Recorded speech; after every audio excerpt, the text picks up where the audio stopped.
क्या कभी आपने सोचा है कि जब भगवान खुद किसी भगवान से मिलने निकले तो वो यात्रा कैसी होगी? क्या होगा जब पुरी के गर्म समुद्र तट से उठकर दो गोल मटोल भाई बिना किसी रथ के, बिना किसी सवारी के, नंगे पांव कड़ाके की बर्फ में हिमालय की ऊंची चोटी पर चढ़े, और वो भी सिर्फ इसलिए कि उन्हें अपने शिव बाबा को अपने हाथों से गरम गरम महाप्रसाद खिलाना है। आज की ये कथा सुनकर आपकी आंखें भी भर आएंगी और होठों पर मुस्कान भी खिल उठेगी, क्योंकि ये कथा है प्रेम की, सम्मान की और उस रिश्ते की जो देवों के देव महादेव और जगन्नाथ जी के बीच है। तो चलिए इस अद्भुत लीला में डूबते हैं। बात उस समय की है जब पुरी में सुबह का अंधेरा अभी छंटा भी नहीं था। समुद्र की लहरें धीरे धीरे किनारे को चूम रही थी, हवा में नमक की गंध घुली हुई थी और मंदिर के ऊपर लहराता हुआ ध्वज हल्की हल्की हवा में लहरा रहा था।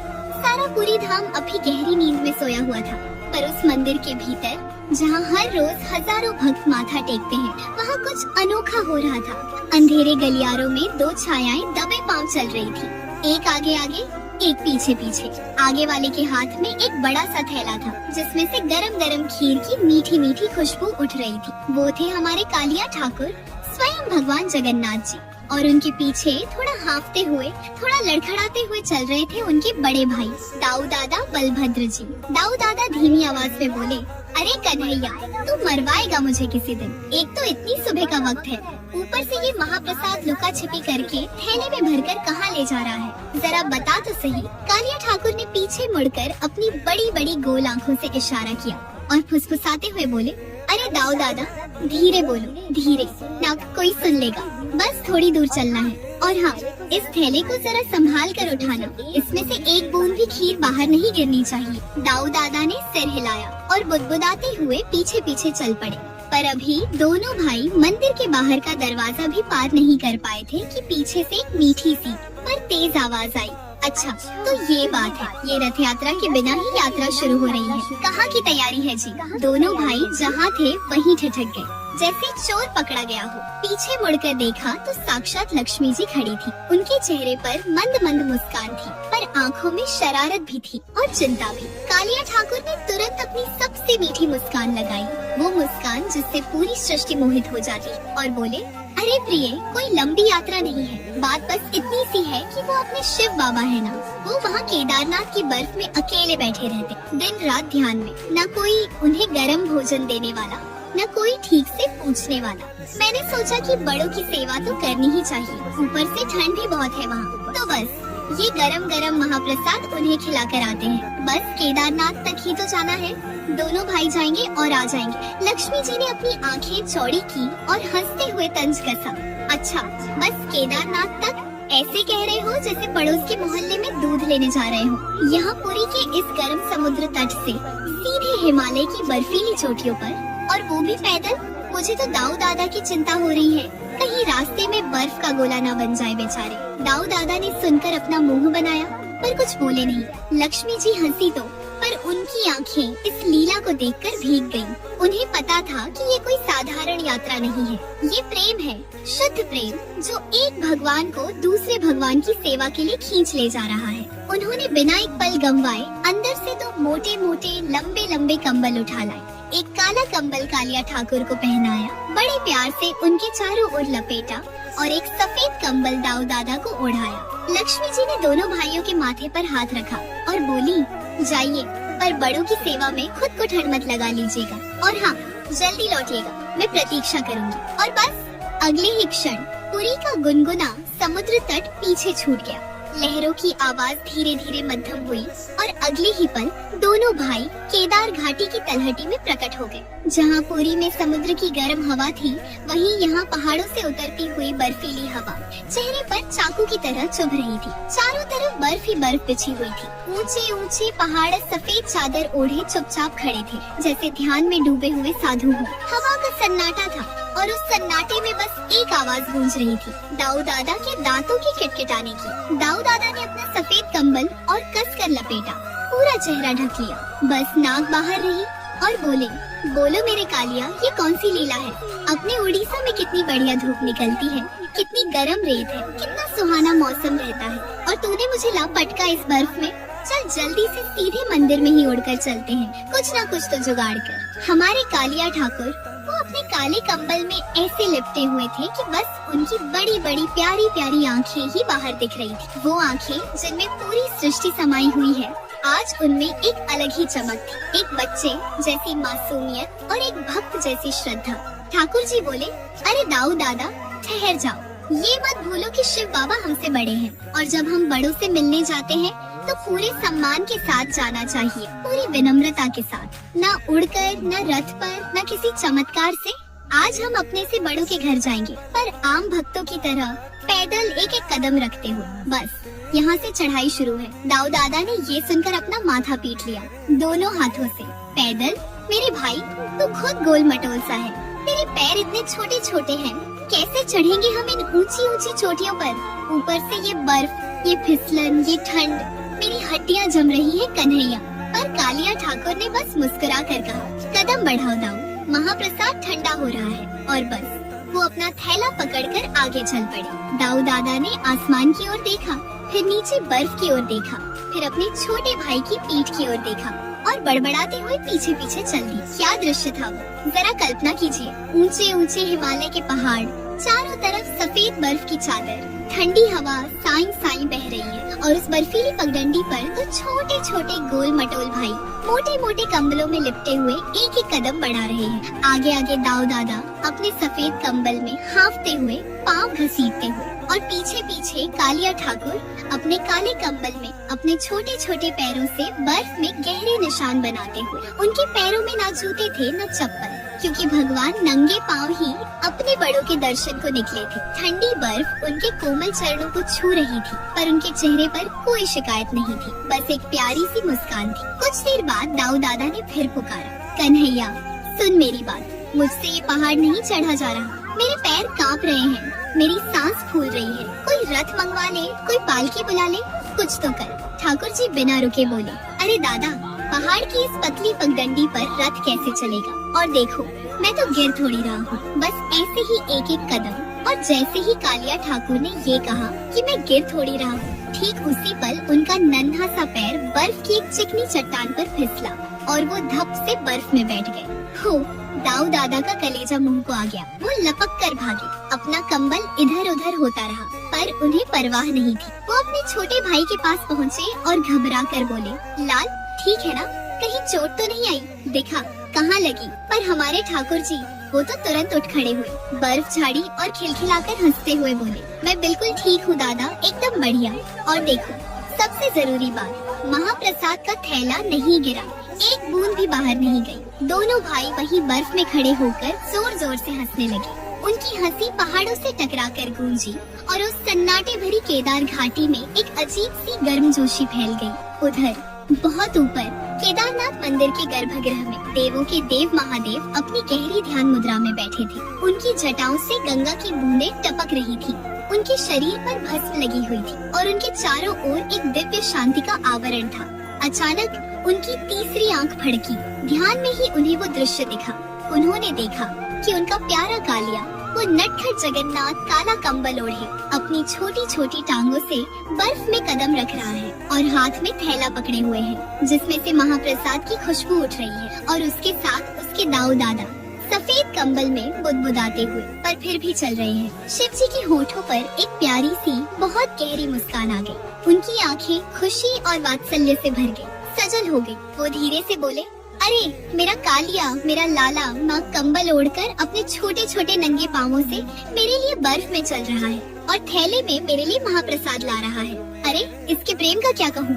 शिव जी ने तुरंत अपनी आंखें खोली और नंदी को पुकारा, नंदी सुनो, पूरा मंदिर ऐसे चमका दो जैसे साक्षात कैलाश हो। हर कोना दमकना चाहिए, हर दीपक जलना चाहिए। मेरे जगन्नाथ आ रहे हैं, मेरे बलभद्र आ रहे हैं, मेरे दोनों लाल आ रहे हैं। पर हाँ, उससे पहले इनकी इस लीला का थोड़ा रसपान भी तो किया जाए। आखिर ऐसा मौका बार बार कहाँ मिलता है। इधर पहाड़ पर चढ़ाई जारी थी। दोपहर ढली, फिर शाम आने लगी। आसमान में नारंगी रंग फैल गया, फिर धीरे धीरे अंधेरा घिरने लगा। ठंड और बढ़ गई, हवा और तेज हो गई। दाऊ दादा अब सच में थक चुके थे। उनके पैर कांप रहे थे, सांस फूल रही थी, कंबल भी अब उतना गर्म नहीं लग रहा था। वो व्याकुल होकर बोले, लाला अब सच में नहीं चला जा रहा, मेरे पैर जवाब दे रहे हैं। कहीं आसपास कोई ठहरने की जगह देख ले, कोई गुफा, कोई कोना, कुछ भी, बस थोड़ा आग मिल जाए तो जान में जान आ जाए। कालिया ठाकुर ने अपनी बड़ी बड़ी आंखों से इधर उधर देखा और तभी पहाड़ के एक मोड़ पर उन्हें एक छोटी सी गुफा दिखी।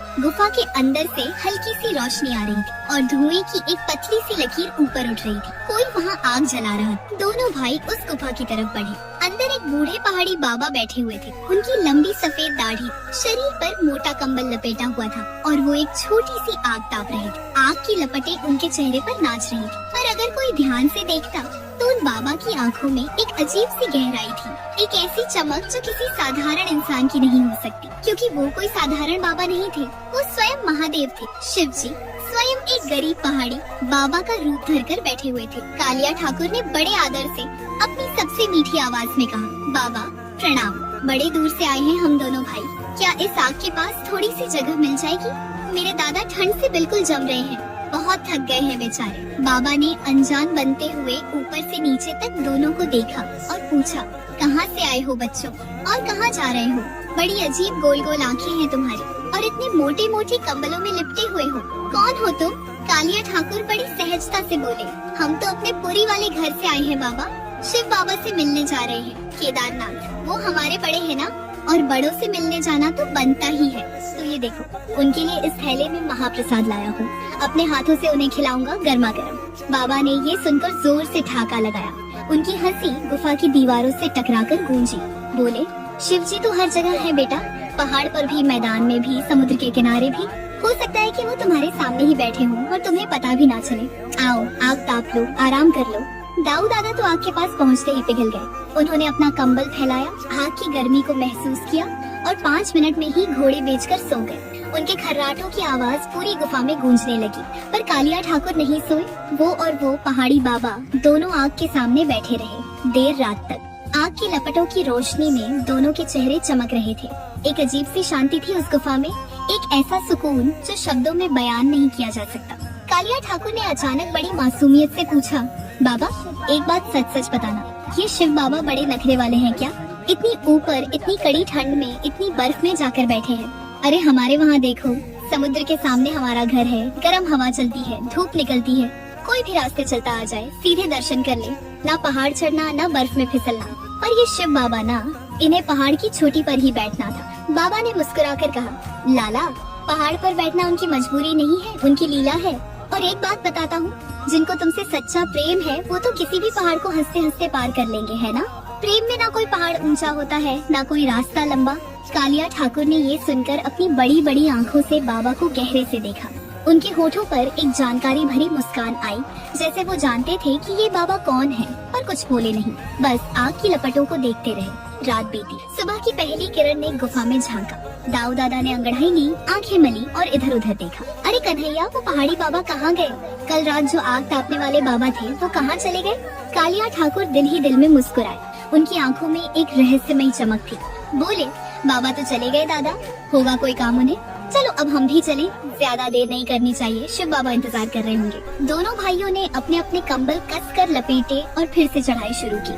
आज की चढ़ाई कल से भी कठिन थी, रास्ता और संकरा, बर्फ और गहरी हवा और तेज, पर अब एक अजीब सी ऊर्जा थी दोनों भाइयों में। शायद रात की आग की गर्मी ने, या शायद उन पहाड़ी बाबा की बातों ने, या शायद इस बात ने कि मंजिल अब पास है, उन्हें नई ताकत दे दी। एक एक कदम धीरे धीरे पर रुके नहीं, गिरे उठे फिर चले, बर्फ में पैर धंसे, निकाले और फिर आगे बढ़ाए। और तभी दूर से, बहुत दूर से एक आवाज आई, घंटियों की आवाज, मंदिर की घंटियों की मधुर आवाज। कालिया ठाकुर की बड़ी बड़ी आंखें एक पल में खुशी से चमक उठी, जैसे उनमें 1000 दिए एक साथ जल गए हों। उन्होंने पुकारा, दाऊ सुनो सुनो, घंटियां बज रही हैं, देखो वो सामने हम पहुंच गए। दाऊ दादा ने ऊपर देखा और उनकी आंखें भी चमक उठी। सामने बर्फ से ढकी चोटी पर केदारनाथ का भव्य मंदिर खड़ा था। पत्थर का वो प्राचीन मंदिर जो हजारों वर्षों से वहाँ खड़ा है, आज ऐसे चमक रहा था जैसे साक्षात कैलाश उतर आया हो धरती पर। हर दीपक जल रहा था, हर कोना रोशन था, मानो नंदी ने शिव जी का हर आदेश पूरा कर दिया था। दोनों भाई आखिरी सीढ़ियाँ चढ़े। कालिया ठाकुर का दिल जोर जोर से धड़क रहा था, न थकान की वजह से बल्कि उस खुशी की वजह से जो अपने प्रिय से मिलने के पहले होती। गर्भगृह का द्वार आया और जैसे ही कालिया ठाकुर ने अंदर कदम रखा, दृश्य ही बदल गया। वहाँ गर्भगृह के दरवाजे पर कोई शिवलिंग नहीं, बल्कि स्वयं शिव जी साक्षात अपने पूरे स्वरूप में दो हाथ फैलाए उनके स्वागत के लिए खड़े थे। उनकी जटाओं से गंगा बह रही थी। उनके गले में सर्प विराजमान थे। उनके तीसरे नेत्र से दिव्य प्रकाश फैल रहा था और उनके चेहरे पर वो मुस्कान थी जो एक पिता की होती है जब वो अपने बच्चे को बहुत दिनों बाद देखता है। शिव जी आगे बढ़े और बिना एक शब्द कहे उन्होंने कालिया ठाकुर को कस कर गले लगा लिया, बिल्कुल कस कर, जैसे कोई अपने बच्चे को सीने से लगाता है, जैसे बहुत दिनों का बिछड़ा कोई अपना मिला हो। शिव जी की आवाज भर्राई हुई थी वात्सल्य से, प्रेम से, आंसुओं से। वो बोले, अरे लाल, तू आ गया, मेरा कालिया आ गया। तेरे इन कोमल चरणों में छाले पड़ गए होंगे इस बर्फ में नंगे पांव चलकर। तूने कितना कष्ट सहा मेरे लिए। कालिया ठाकुर ने शिव जी के चरण छुए, फिर खिलखिलाकर हंसे। वो हंसी जो पूरे ब्रह्मांड को गूंजा देती है और बोले, अरे शिव बाबा, आप तो हमसे बड़े हो। अपनों से मिलने में कष्ट कैसा? और रास्ता भी कोई बुरा नहीं था। बस रास्ते में एक आग तापने वाले बाबा मिल गए थे। उन्होंने रात में बड़ी सेवा की हमारी। बड़े अच्छे इंसान थे और ठाकुर जी ने ऐसी निष्पाप शरारती आंख मारी कि शिव जी जोर से हंस पड़े। दोनों समझ गए, दोनों जानते थे, पर इस लीला का रस ही कुछ और था। तभी दाऊ दादा आगे आए, हाँफते हुए, कंबल संभालते हुए। बोले, शिव बाबा प्रणाम प्रणाम। पहले एक बात कहूँ, आपका ये बर्फीला घर बड़ा सुंदर है, बहुत सुंदर, कोई शक नहीं, पर यहाँ आना बाबा बड़ा ही मुश्किल है। इतनी चढ़ाई, इतनी ठंड, इतनी बर्फ, और अब मुझे जोरों की भूख लगी है, पेट में चूहे कूद रहे हैं। शिव जी मुस्कुराते हुए बोले, आइए दाऊ, आइए विश्राम कीजिए। आपने इतना कष्ट उठाकर यहाँ पधारे, ये मेरा सौभाग्य है। मेरा केदारनाथ धन्य हो गया आज। और फिर वो पल आया जिसके लिए कालिया ठाकुर ने ये पूरी यात्रा की थी। उन्होंने अपने कंबल के अंदर से वो थैला निकाला, बड़े सहेज कर, बड़े प्यार से, और जब थैला खोला तो पूरे गर्भगृह में महाप्रसाद की ऐसी दिव्य खुशबू फैली कि लगा जैसे स्वर्ग के दरवाजे खुल गए हों। और सबसे अद्भुत बात ये थी कि इतनी लंबी यात्रा के बाद, इतनी ठंड में, इतने समय बाद भी थैले के अंदर रखा भोजन अभी भी गर्मा गर्म था, जैसे अभी अभी बना हो, क्योंकि भगवान का प्रसाद, भगवान का प्रेम कभी ठंडा नहीं होता। कालिया ठाकुर ने कहा, शिव बाबा, आज ये कालिया आपके लिए अपने घर से महाप्रसाद लाया है और आज मैं आपको अपने हाथों से खिलाऊंगा। शिव जी वही जमीन पर बैठ गए, सहज, विनम्र, जैसे कोई छोटा बच्चा बड़ों के सामने बैठता है। और कालिया ठाकुर ने चौकड़ी मारकर उनके सामने बैठकर बड़े सम्मान से, बड़े प्रेम से अपने छोटे छोटे हाथों से महाप्रसाद निकाला और शिव जी के मुख में दिया, पहलाने वाला। शिव जी ने आंखें बंद की। उनके चेहरे पर एक ऐसी तृप्ति आई जो शब्दों में बयान नहीं की जा सकती। वो बोले, वाह, आज इस प्रसाद में सिर्फ स्वाद नहीं है, इसमें तुम्हारे हृदय का सम्मान घुला हुआ है, तुम्हारे चरणों का तप घुला हुआ है, तुम्हारे प्रेम की गर्मी घुली हुई है। आज तो मेरा केदारनाथ सच में धन्य हो गया। दाऊ दादा भी बैठ गए और प्रसाद पाया। तीनों ने साथ बैठकर भोजन किया। वो मंदिर जहाँ हमेशा ध्यान का सन्नाटा रहता है, आज हंसी और बातों से गूंज रहा था। कुछ देर आराम करने के बाद एक ऐसा दृश्य बना जो शायद ही किसी ने कभी देखा हो। जगन्नाथ जी, बलराम जी और शिव जी तीनों बर्फ में खेलने लगे। हाँ, आपने सही सुना, भगवान खेल रहे थे बर्फ में। कालिया ठाकुर बर्फ के गोले बना कर शिव जी पर फेंक रहे थे। दाऊ दादा इधर उधर भाग रहे थे और शिव जी, वो शिव जी जो सारी सृष्टि के संहारक हैं, वो खिलखिलाकर हंस रहे थे, बिल्कुल वैसे ही जैसे वो कभी कभी कैलाश पर गणेश जी और कार्तिकेय के साथ खेलते हैं। इधर उधर भाग दौड़ हो रही थी, हंसी गूंज रही थी, बर्फ के गोले उड़ रहे थे। कैसा अद्भुत दृश्य था वो। हिमालय के सबसे ऊंचे शिखर पर बर्फ की सफेद चादर पर तीन भगवान बच्चों की तरह खेल रहे थे। उनके बीच का स्नेह इतना गहरा था, इतना सच्चा था, इतना पवित्र था कि उस दिन केदारनाथ की हवाएं भी बदल गई। जो हवा कल तक कड़ाके की ठंडी थी, वो अचानक गुनगुनी और मीठी हो गई, जैसे वो भी इस प्रेम को महसूस कर रही हो, जैसे प्रकृति भी इस लीला में भागीदार बन गई हो। ये कथा हमें सिखाती है कि सच्चा प्रेम कोई पहाड़ नहीं देखता, कोई दूरी नहीं देखता, कोई कष्ट नहीं देखता।